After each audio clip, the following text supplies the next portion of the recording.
Hindi po. Hello guys, so we are going to show you tandem breastfeeding and how it helps us to save breast milk. So earlier we had already our tandem breastfeeding, but I asked my toddler to tie her hair because our newborn little one is being annoyed by Ate's hair, by her big sister's hair. Careful, be careful not to touch her legs. You pause first, you pause. You pause. You pause. Yan ang pause. Uy, wag mo mag-ano, makuhulog.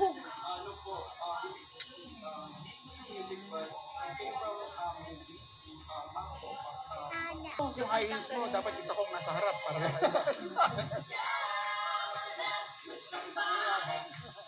So she knows how to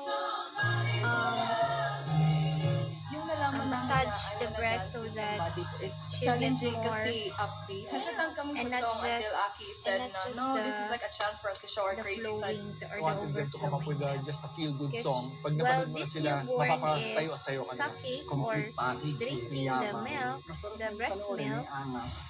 It's not actually drinking, but sucking, yeah, getting the breast milk. After The other breast is flowing with breast milk as well. So to make no waste, we tried earlier to catch the breast milk with the glass.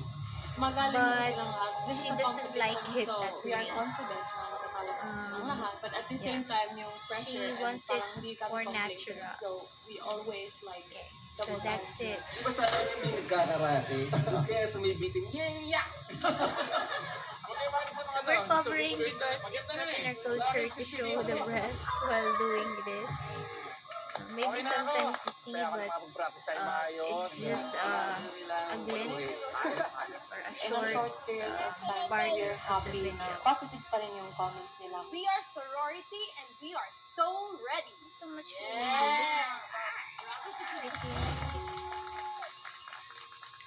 I also make sure that when we are breastfeeding, she is still breathing. So,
coconut juice or water.